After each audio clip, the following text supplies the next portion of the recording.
Welcome to Ask the Counselor with Dr. Norm Wise from Living Water Counseling, located at First Church West in Tamarac, Florida. Dr. Wise is the Executive Director of Living Water Counseling and Senior Pastor of First Church West. Here at GraceNetRadio.com, we're glad to present one of the actual seminars that took place at Living Water Counseling. This seminar deals with how to handle conflict. This is part one. Here's Dr. Wise.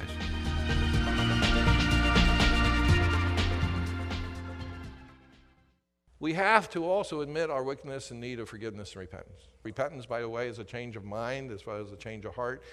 I've got to be willing to say, what do I need to get out of my life? What do I need to get into my life?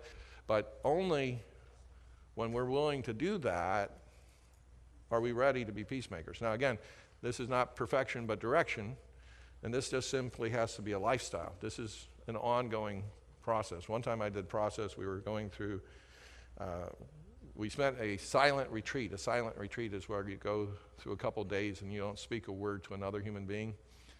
It's very hard. And you have no radio, and you have no TV, and you have no phone. And what you do, you have some spiritual exercises to go through for reflection, but you only have yourself to talk to and God. And so I was there leading that retreat, but also participating in the retreat, and we were using the Beatitudes. Blessed are you. And one of the Beatitudes are, blessed are those who mourn. And so I was really led, and I said, well, make a list of all the things in my life that I have refused to mourn.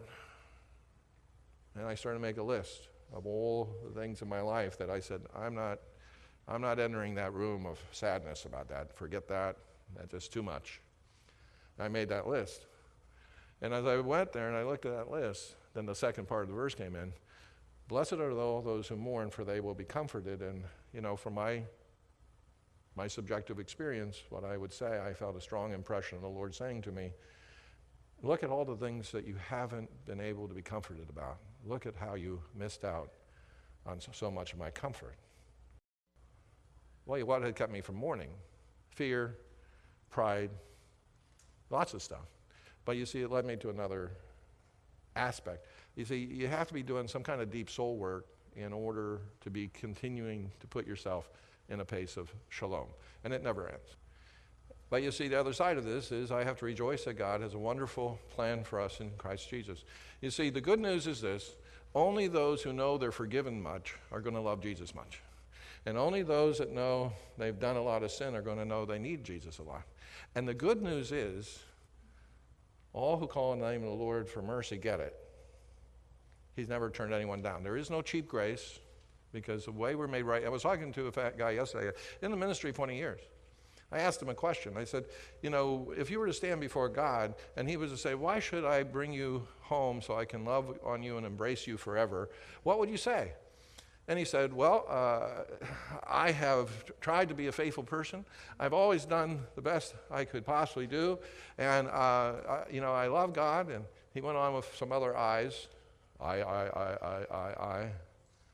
And not once in all the I's was the name of Jesus mentioned. And not once in all the I's was there anything like, Jesus died for me. Because you see, his real trust after 20 years in ministry was, I'm one of the best and the brightest. So I had to share with him a new answer. I said, wow, I appreciate your time. Repeated it back to him, make sure I heard him correctly. He said, yes, that's what I said. I said, okay. You want to hear my answer? See, I echoed. He said, yeah. I said, when I come before God, and he says, Norm, why should I welcome you, embrace you?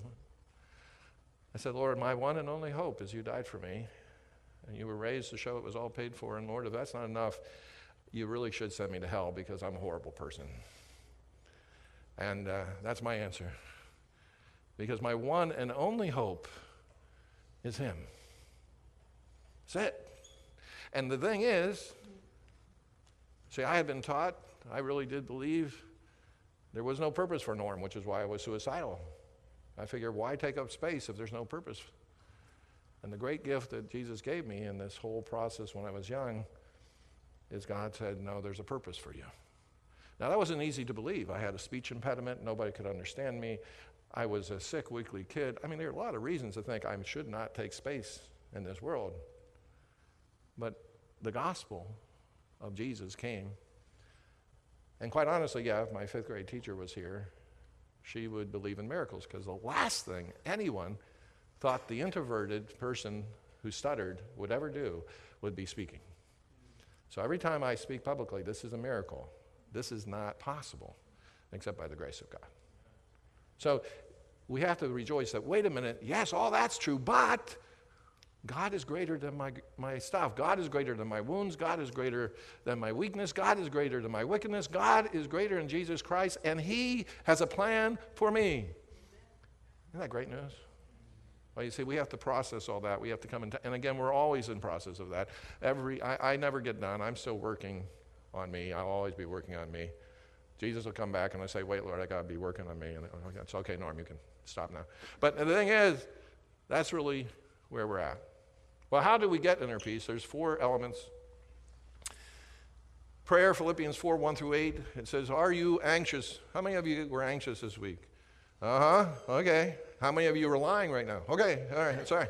Forgiveness. The thing is, we have to be able to hand it over. We have to know how to practically really hand over the stuff too big us to handle. We have to be able to think on those things that are good. We're going to talk about that later. But Philippians 4, 1 through 8 is very important. Meditation.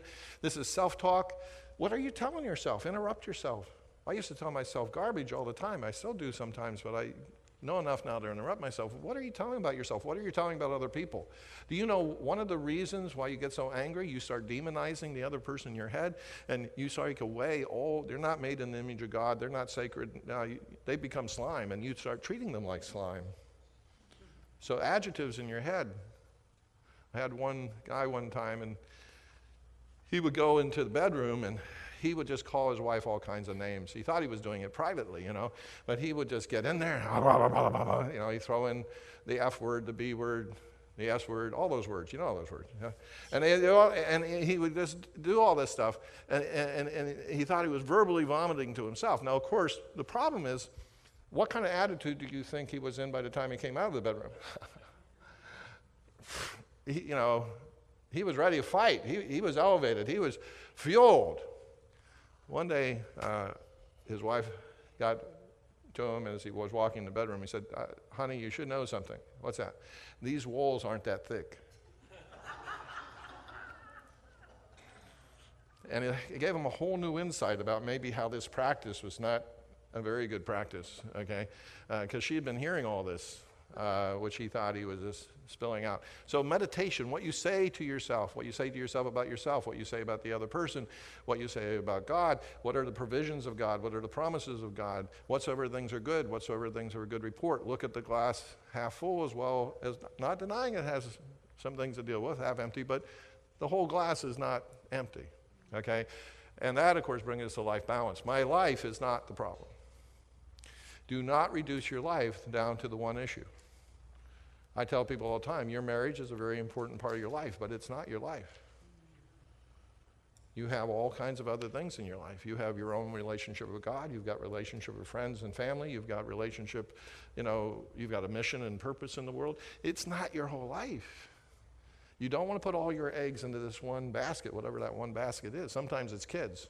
Parents, isn't it easy to put all our eggs into the kid basket? If my kids are okay, the world's okay. If my kids are not okay, I've lost everything. No, you haven't. Also, by the way, you have very limited power. Your children are going to decide for themselves to do well or not well. And you can be a good influence or a bad influence, but some people that had bad influences decide to live their life well, and some people that had good influences decide to live their life poorly. You have no control over your children's destiny. Okay? And so you are to be a good parent. Yes, sane, stable, spiritual, peace, and be all that, because that has value in and of itself, but you don't control the destiny of your children. Now, I've talked to God about this. I really would like him to change this, but, not going to change. Ezekiel 18. Do not say that because the fathers have eaten sour grapes that the children's teeth are set on edge. No. Everybody will have to deal with their own stuff. That does not encourage bad parenting, by the way. you're still responsible to be a sane, stable, and spiritual parent. And then preach the gospel to yourself, just what I said right now. You have to tell yourself, Luther made this, you preach the good news to yourself. Wait a minute, what hope have I? God loved you so much that Christ died for you, and will he now hold any good thing back from you? All of your pain will have gain, and God is more committed to you than you're committed to him. He who has started a good work in you will finish it, and you wouldn't be alive if there wasn't a potential for you to bring good. So guess what? There's a potential for you to bring good because Christ has guaranteed it. You don't know what I've suffered. I don't know what you suffered, but I know that your suffering doesn't eliminate potential. Because if it did, I don't think you would be here. You'd be with him in glory. If there was no more potential for good coming out of your life, you wouldn't be here. So you see, you start telling yourself this different story. And by the way, your subconscious will faithfully produce any emotion that you create. Your stories, two things create your emotions. Your body, there's a whole other seminar in that. That's a whole other issue. And your stories.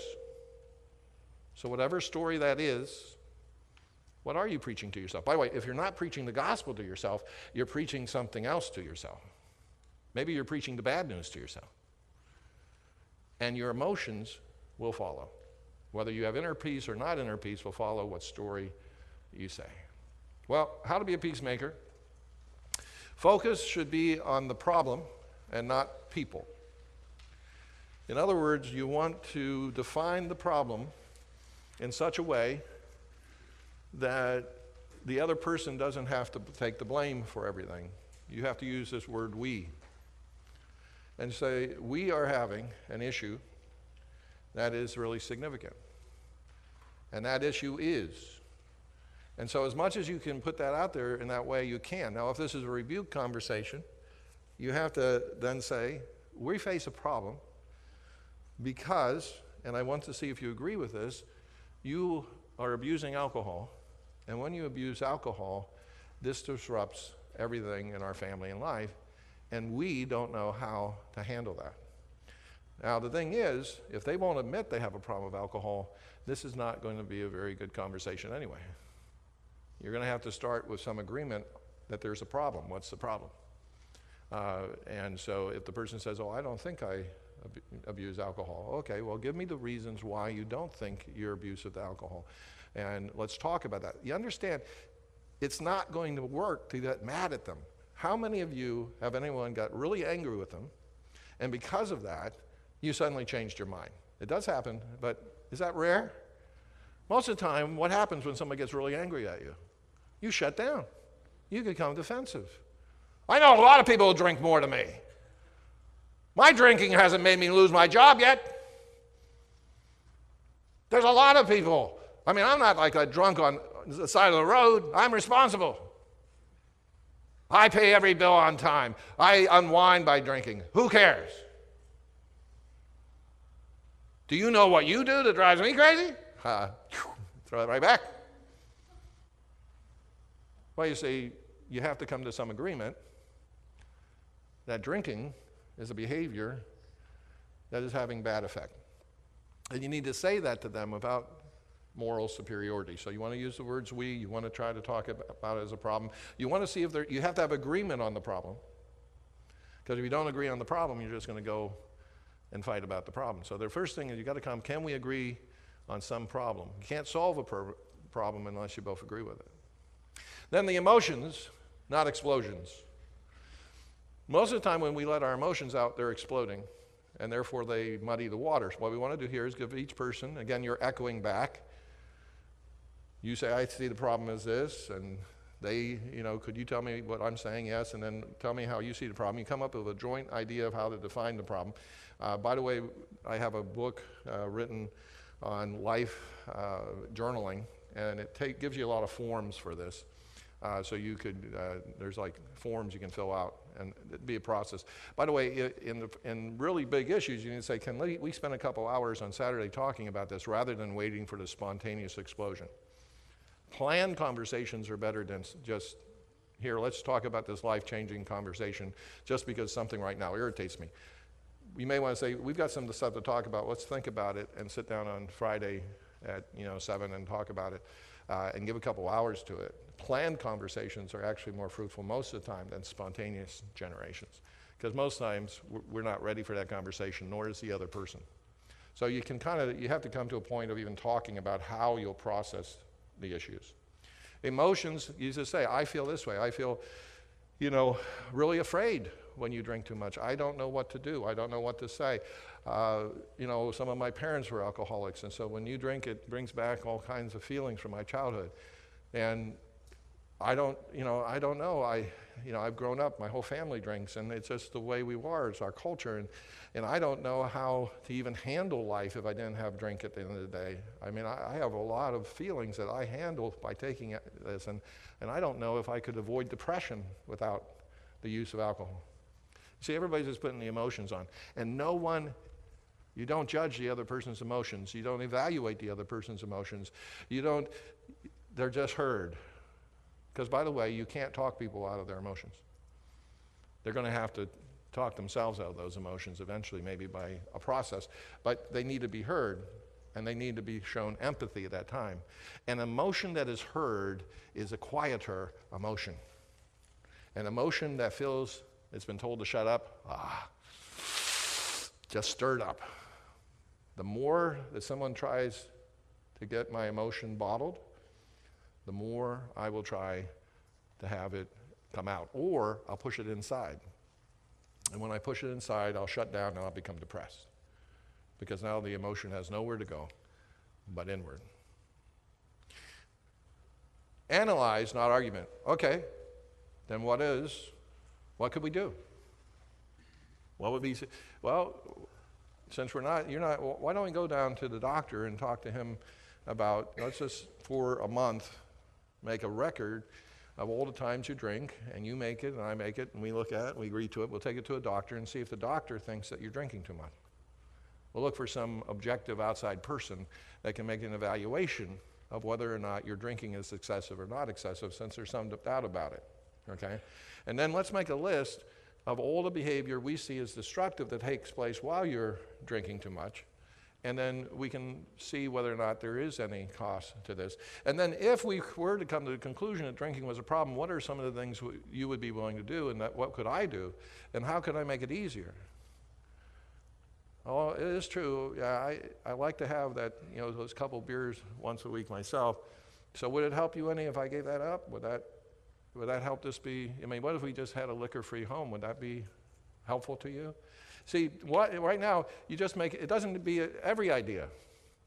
You try to think, this is brainstorming. None of the ideas are judged.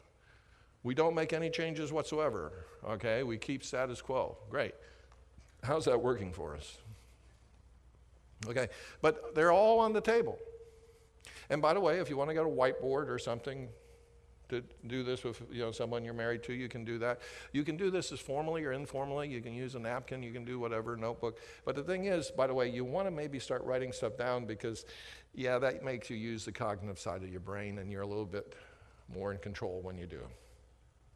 Then, afterwards, you contemplate, not condemn. So the point is, now that we have these ideas, what could we do? Now, if the person shares your faith in Christ, if the person shares your faith that prayer is a factor, this is where the person and you in conflict pray together and say, Lord, we set before you all this stuff we've thought about as answers. And by the way, you see, you're very solution-oriented. How could we make some changes that would be better? Both people willing to make changes, by the way. And prayerfully and carefully, then you say, okay, we will combine ourselves into a plan of action. You take elements of whatever's there and you try to put it together, and you see some of the solutions that both people, nobody is dictating the solution. It is a synthesis. It's not the way you would have handled it independently if you had full power and control, and it's not the way they would have handled it if they had full power and control. It's the way we are handling it. And so this is a partnership towards trying to find a solution. And finally, then, you put up an experiment, not an escape. You don't deny you have to change anything. And usually the week is a good pattern. What will we do different in this week that we didn't do last week? What will we do different the next month that we didn't do the month before? And then you commit to each other to come back and say, how is it going? How is our plan going? And then you make improvements on it. It's not set in stone. You make mid-course corrections. And so you see the two of you are partnered, and you're not trying to overcome each other. You're not trying to beat each other. You're not trying to win. You're trying to find a win-win. And so you see, this is an entire different approach. Now, you can do this in any number. You can take these principles, you can use them on the workplace. You can sit down, you have a problem with an employee, and you can say, listen, what's the problem, sir? And you start listening. You start echoing back. You start saying, okay, how are you feeling about your job? How are you feeling about your productivity? Do you think things are working? Now, they have to trust that the end of this is not that they get fired. So you have to say, what I'm trying to do here is find a solution so that we can be more productive, so we can make it work. So there may be some trust factors you have to work on. You can do this with your child. It was interesting, we had a couple, and the couple, for some, 15 years of marriage, you'll find this hard to believe, they fought and argued for 15 years of marriage. Isn't that amazing? You can't believe that. I mean, there's some people that do that. I know it's beyond the mind to believe that, but that happened. Well, they came and got some training. We do a peace table training, and they took this and went to a 2-hour training, and they began to use this in their home, okay? And so once a week, they would have a peace table, and they would sit down, and they would take one issue, only one issue at a time, one issue in their marriage, and they would go through this process of let's find the problem, let's share the emotions, let's analyze the solutions, let's contemplate. They would pray together over the issue. They would then put up an experiment. Next week they would do a recount. Okay, last week we were working on this problem, and how's it going? They made midweek connections. If they needed another week on that problem, they'd spend the whole week. If not, they would go over to another problem, and they began doing this. And the little boy observed it. This was different. We were used to the fight every Friday. That's what weekends are for, right? Fridays are for you can fight with the ones you love the most. Friday equals fight day. Isn't that great? That's really good. Thank God it's fight day. No. We're weird. We're a strange culture. Anyway, we've been away from each other all week, so now we have time to fight. And so we're crazy. I mean, insanity, it runs deep in all of our bones. But so instead, they replaced fight night with peace night. And the little boy observed it, and he came up to his dad. He's about 10 or 11, and he said, Dad, yes, can we have a peace table? Because you see, they hadn't put this in their parenting yet. Their parenting was still argument. The things they had forsaken in their marriage, they had not forsaken in their child rearing. And the dad was struck to the heart. He said, yes, son, we can have a peace table. So they began using this in their parenting. So once a week, he sat with his son, and they would talk about an issue. Do you think that most likely led to a better relationship between son and, a whole lot better, see? But you see, you could teach. By the way, how will we ever change what is? Only if one generation of parents decide to do something radically different. Let me just suggest, in all due respect to your parents and my parents, I know they loved you, all that. They didn't know how to handle these things most of the time. If you were raised by parents that did do this, God bless you, you were in the minority. About 7% of the marriages in America have this, and 93% don't. But wouldn't it be great to teach this in high school and have 97% of homes in America solving problems this way? Wouldn't that be a cultural revolution? And by the way, that's doable. We just would have to decide that's more important than learning algebra. How many people use algebra in the last year? Wow, see? 1, see? And that's usually it. I usually get about 2, yeah. So we get about 2 people. The rest of you guys could have taken an elective, and we could have learned this, and our lives would have been better. Okay. I was going to say what we learned was debate. That's right, debate. Yeah, we have debate clubs. We don't have peacemaking clubs. Isn't that interesting? Yeah. Well, this other crucial thing, I am 100% responsible for me. You true or false? That's my 100% rule. Unless you are willing to say, you can't make me angry. I choose to get angry because I think it's a way to win the argument. then you can blame, as long as you can blame another person for what you say and what you do and how you feel, you never have to be responsible for anything. And neither do they, because I'm sure they have some people they can point to. Maybe even you is the reason they do bad. Without the 100% rule, we have nothing to work on. You can't do anything. You have to sooner or later say, Norm is responsible for Norm, period, end of report. Oh, there could be reasons I do the thing, but there's no excuse. There is no excuse for abuse.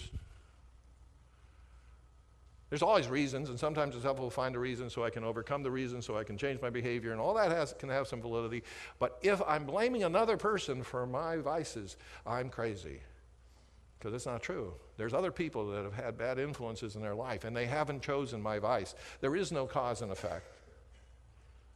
There's personal responsibility. And until we're radical about that, we're not going to have a foundation. Till that, I'm going to be trying to not only rebuke you, but make you responsible for my bad. They're not responsible for your bad. You're responsible for your bad. Period. Yes? So how do you handle, Right. This is a false belief on their part. That's okay. And what you say is, Mom, my responsibility is to love and honor you as a son. But I hate to break this to you. I don't have the power to make you happy. It's outside. Your happiness is inside you. My happiness is inside me. And I will, if what you're trying to say to me very specifically is, I wish you would do this, and you're not doing this, I wish you, then we can talk about that. But I refuse to take the responsibility for anyone's happiness because I don't have that control. And so we have, this is codependency. Codependency is when you tell that, you say, listen, I'd like you to understand something, and you have to do one.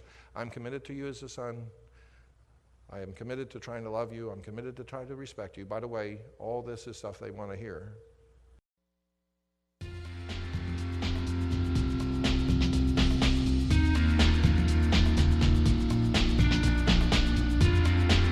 And you are listening to a special Ask the Counselor seminar series with Dr. Norm Wise from Living Water Counseling right here on GraceNetRadio.com.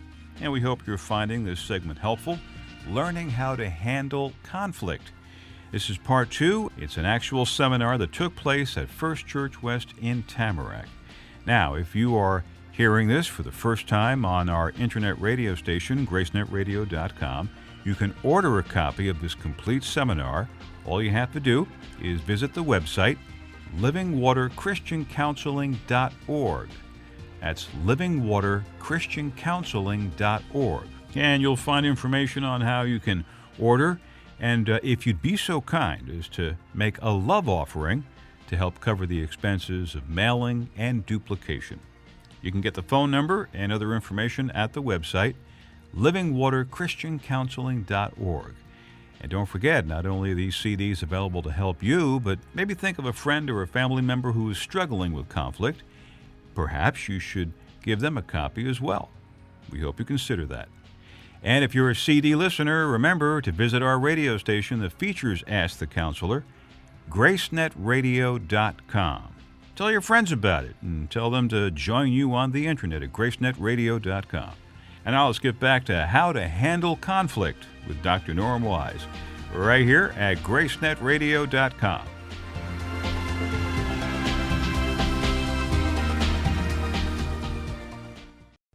By the way, too, people are very imprecise in their statements. And also we're raised in a culture that we basically have a culture that's codependent. You're waiting for someone to come into your life and make you happy. They can't. Marriage does not do that. Having children does not do that.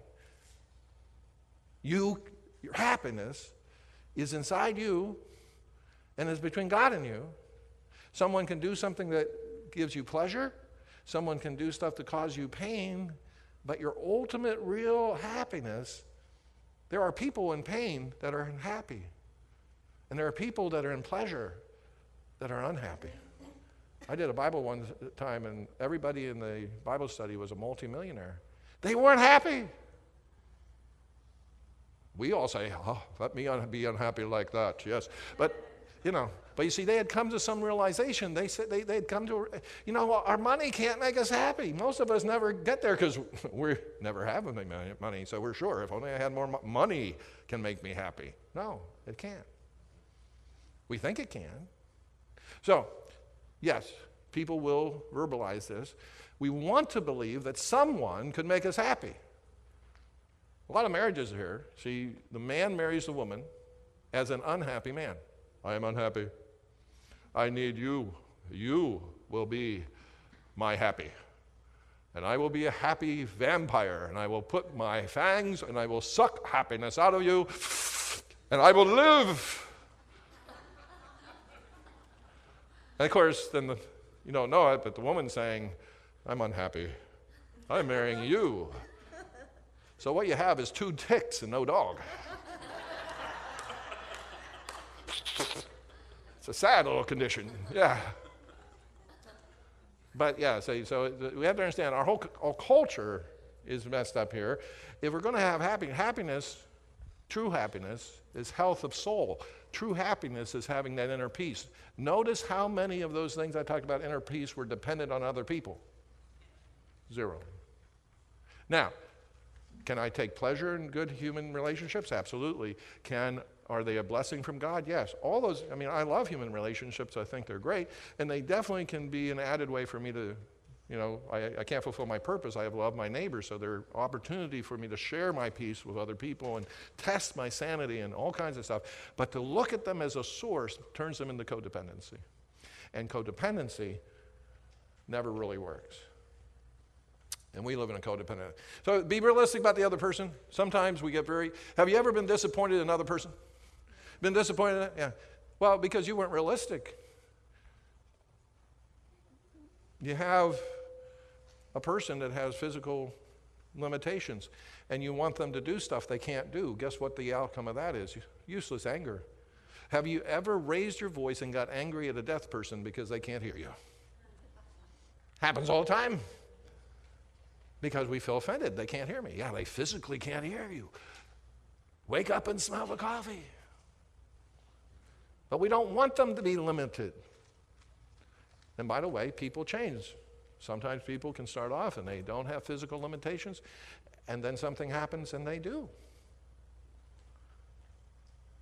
You have a marriage where both people get married and they're both healthy. And then someone gets sick and someone says, listen, I didn't sign up for this. You didn't read the fine print. For better or worse, and sickness and health.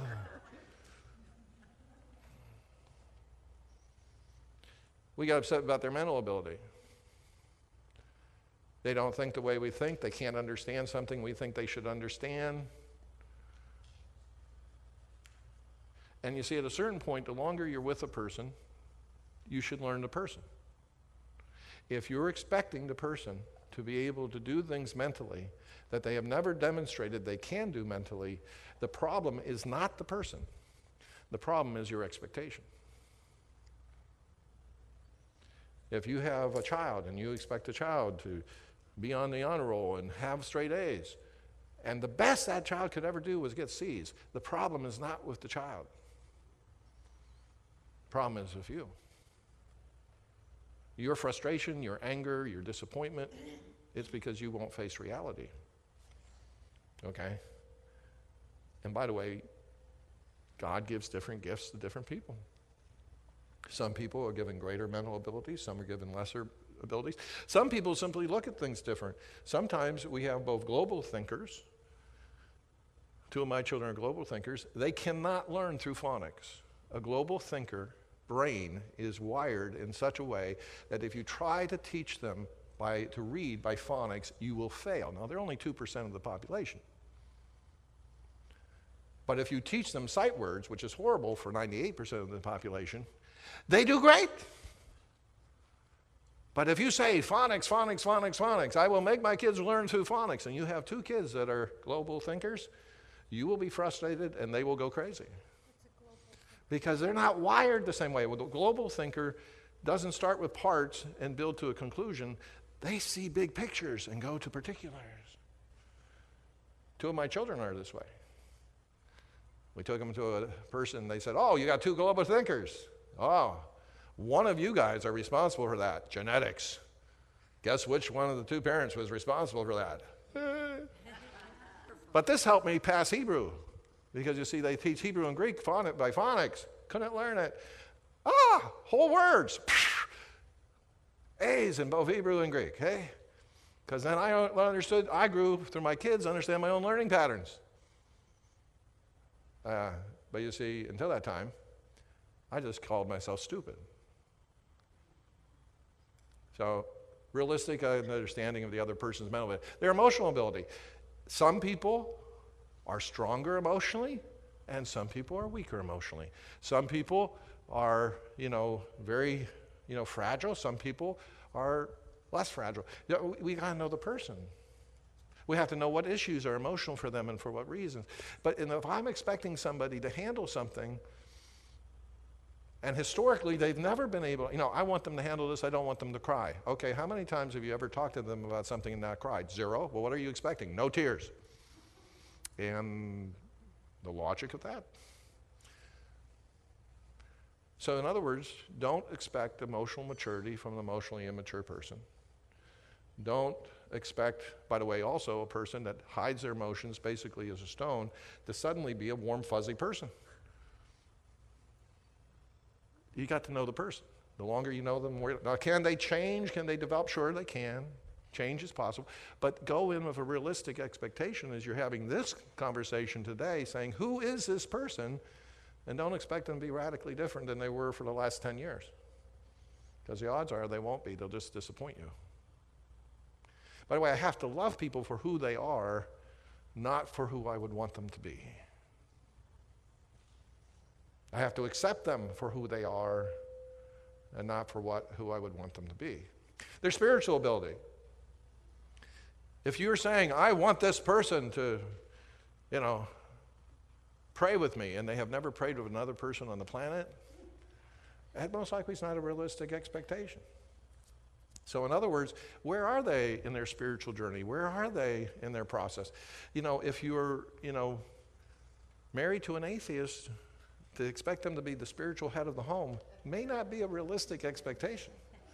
They may disappoint you a tad, okay, unless you define spirituality as very broad, okay? Sincerity, maybe. And then their worldview. You have to be in relationship with people who don't share the same view of the world you do, and don't expect them suddenly. Look, it was a very dynamic thing. We have, two sisters, and one sister is coming from an evangelical Christian perspective on sexuality, and the other sister is not. They work on two different worldviews, and so when they try to talk about the areas of sexuality in relationship to the granddaughter, it's hard because they don't come from the same worldview. And worldviews matter. You can end up with real conflicts. I think it's okay to smoke marijuana to unwind. I don't think it's okay to smoke marijuana to unwind.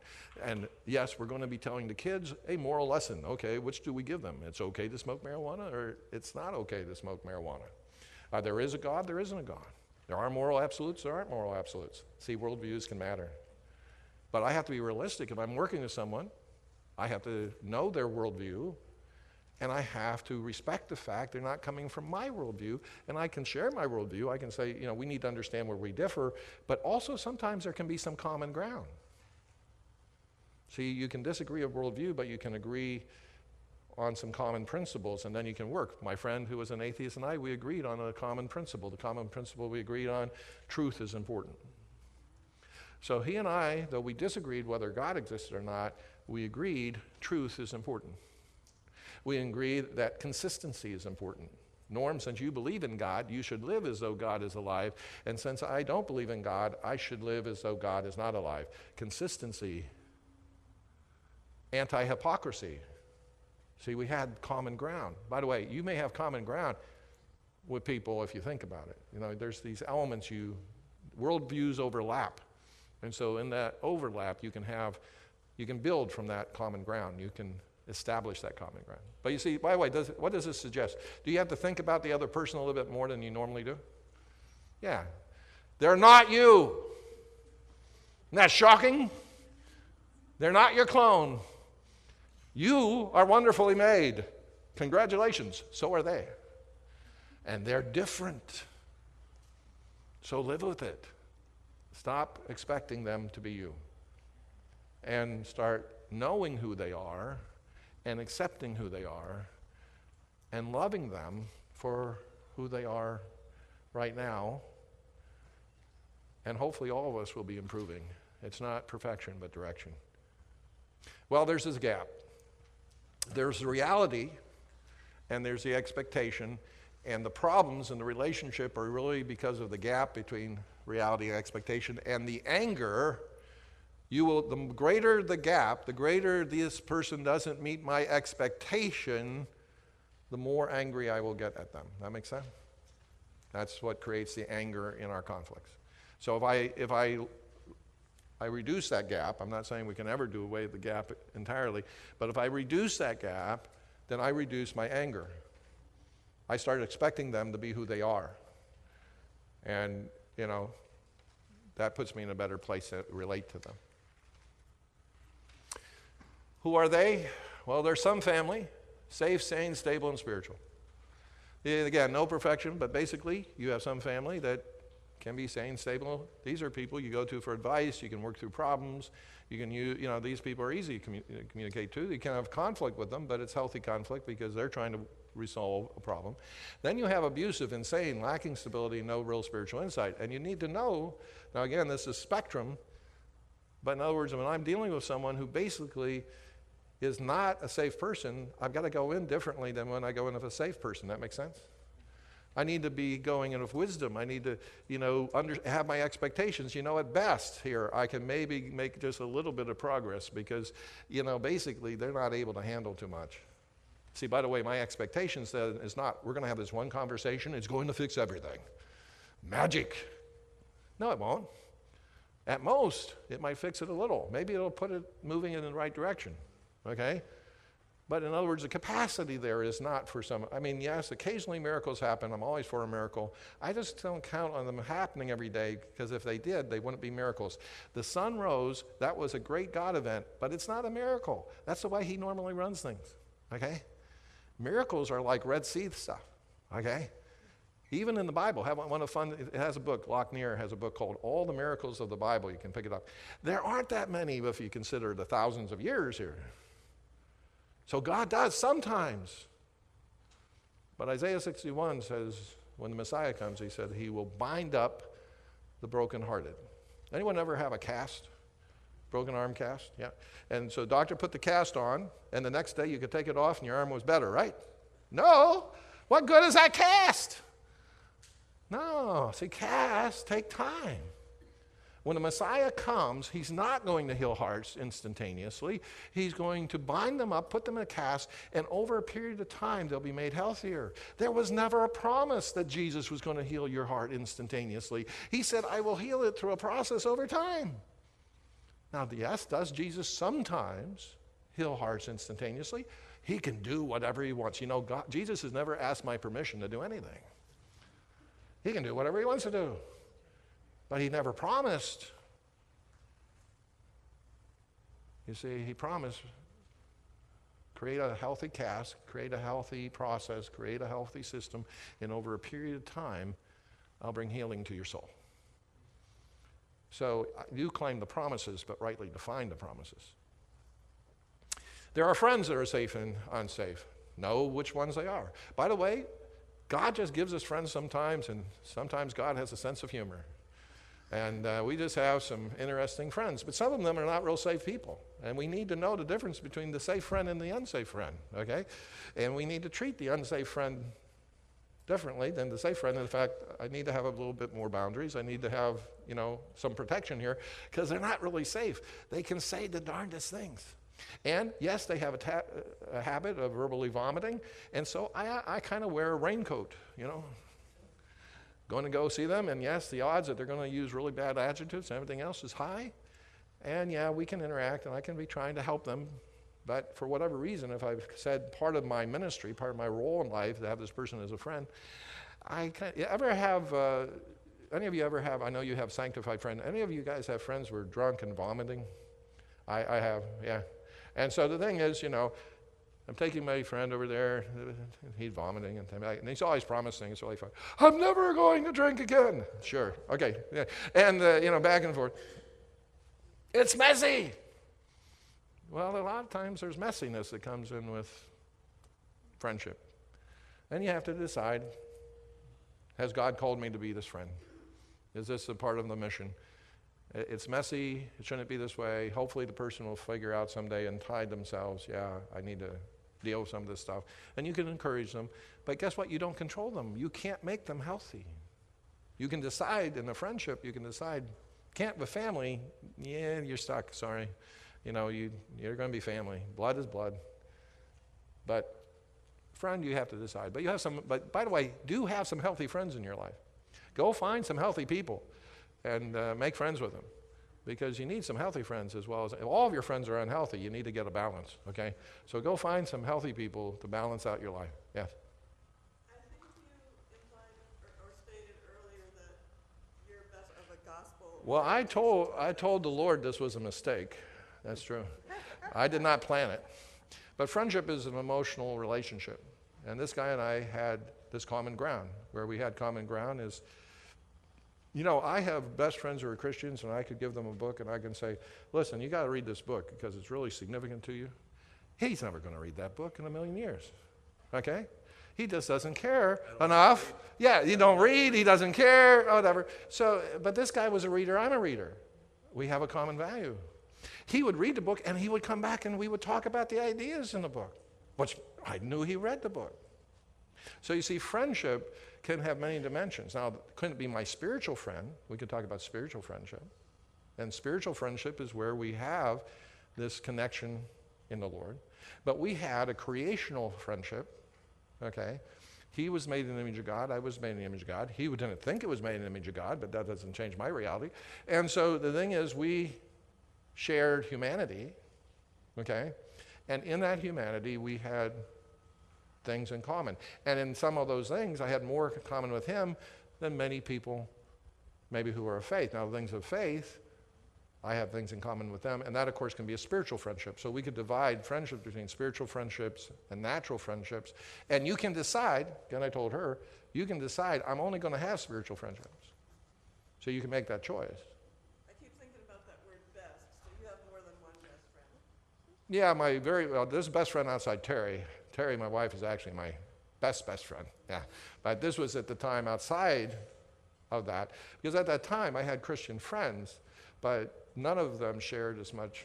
And I argued with God. I said, God, this is really weird. I felt weird about it. In fact, God and I had arguments about, this is a strange place for me to be. I could lie to you and tell you it wasn't my emotional reality, but it was my emotional reality. My emotional reality was I had more affection, and he had more affection towards me, and I had more affection than him, than other people in our lives. So it was not something my way I knew was going to happen. It just happened, Friendship sometimes is like that. Friendship many times just happens. So I don't know. But yeah, I would encourage, of course, having spiritual friendship, and that would be very important. Yes? Sometimes it doesn't. We aren't in control. Only 20% of the American people go to church on a regular basis. 80% of the American people are unchurched. And the fastest growing worldview in America at the present time is what they call the religiously not committed. It equals 20% currently.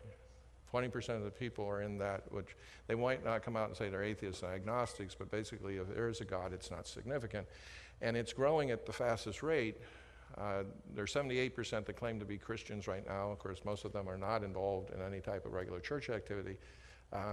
But that's down 10%. And the 10% we lost used to be 88%, did not go to another religion. It went to the religiously not committed.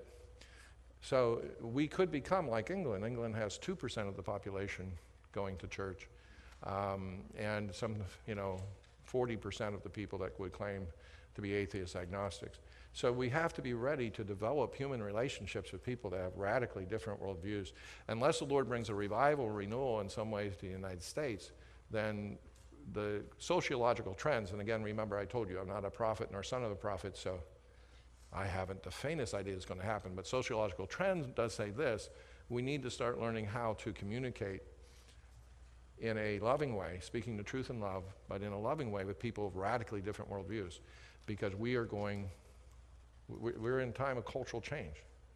And it isn't going to help any to put our heads in the ground, do the ostrich routine, and say, I don't want it to happen, so it won't happen.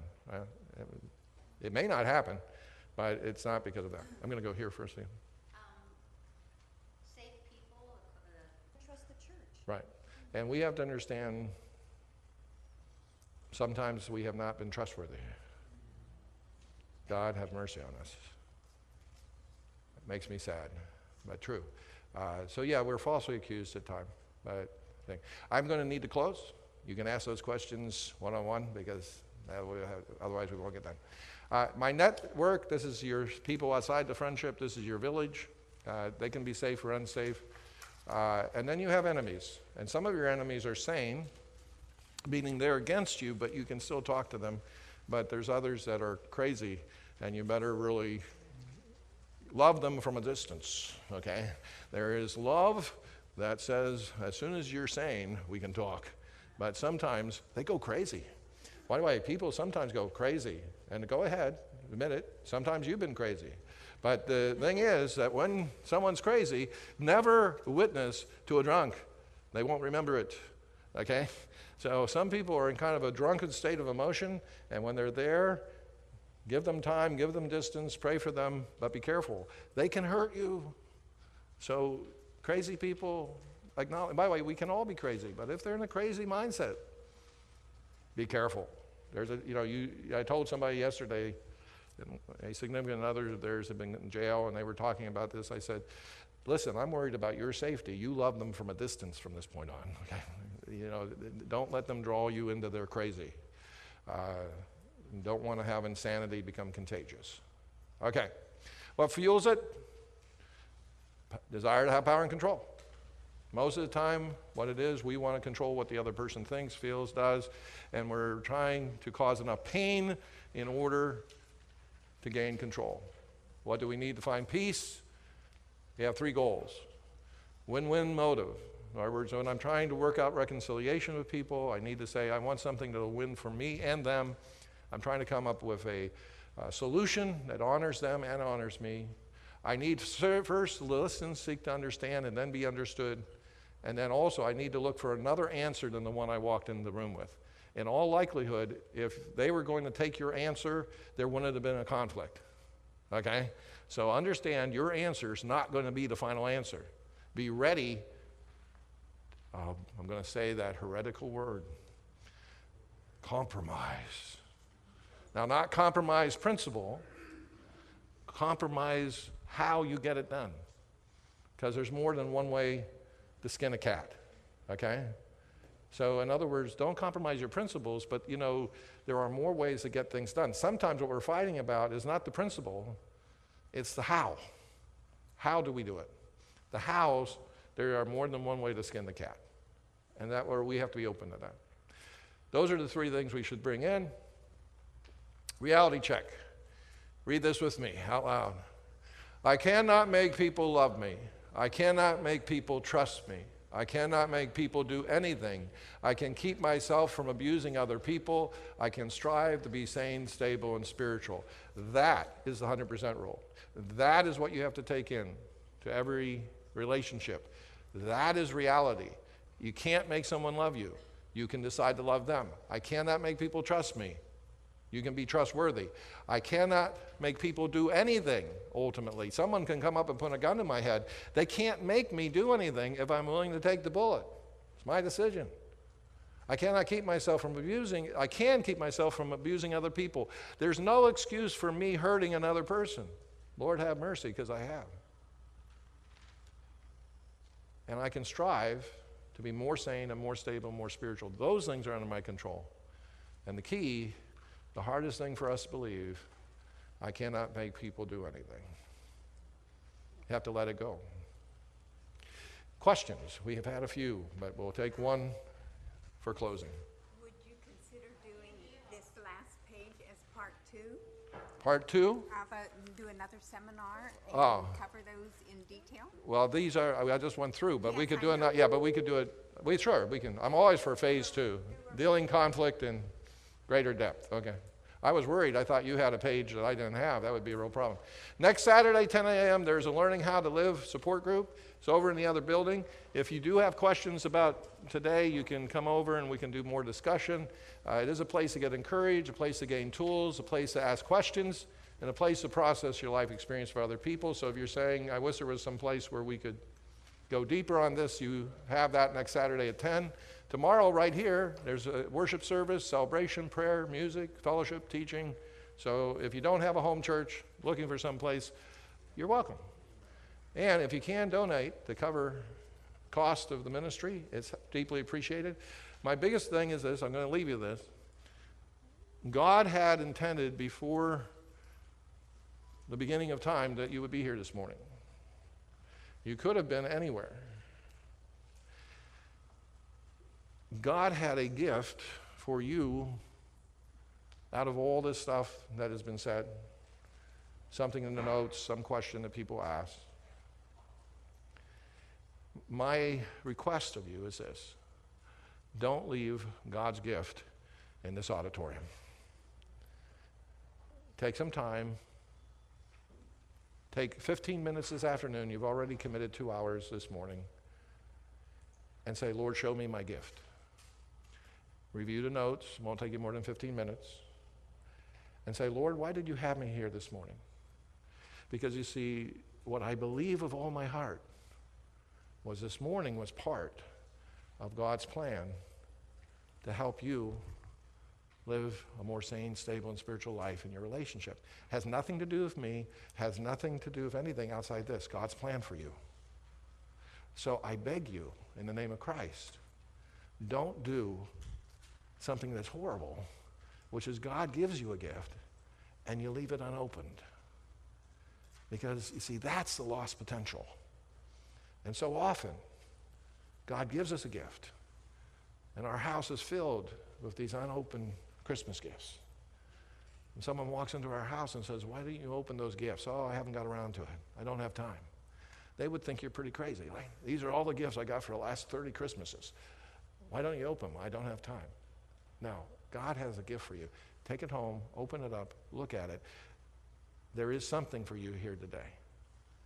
And then take hold of it by faith and use it. Dear Father, we thank you for each person that you brought here today.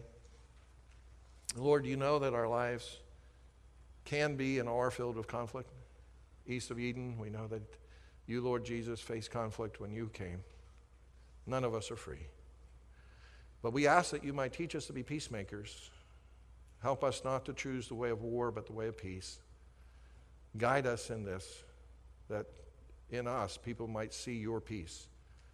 And we might be those that can spread the attitude of peace, and that they might see you to be the God of peace. Lord, open our eyes, open our hearts. Let each person here take that which will benefit them. And we ask this in the name of the Messiah, Christ Jesus. And all of God's people said, amen. Go in the peace of the Lord. Have a great day. God bless you.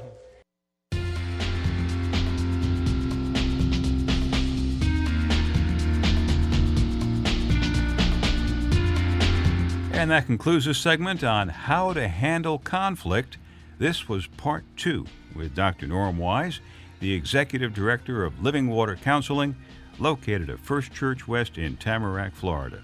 If you'd like more information about attending seminars or attaining CD copies, be sure and visit the website livingwaterchristiancounseling.org. That's livingwaterchristiancounseling.org. And if you'd like to order CDs, we ask that you include a love gift to assist Living Water Counseling in helping others. At Living Water Counseling, they have classes, seminars, private counseling in person, over the phone, and via Skype. So it doesn't matter where you are. Living Water Christian Counseling can be right there with you. Marriage counseling, anger issues, faith issues, depression, and more. There is hope via the Word of God and Jesus Christ. We thank you very much for listening to this special segment of an actual seminar at First Church West in Tamarac, Florida. And of course, we thank you for listening and supporting GraceNetRadio.com. Tell your friends about GraceNetRadio.com and join us on the internet for music, the gospel, and more. We appreciate your help as we share the gospel of Jesus Christ. Take care. I'm John St. George.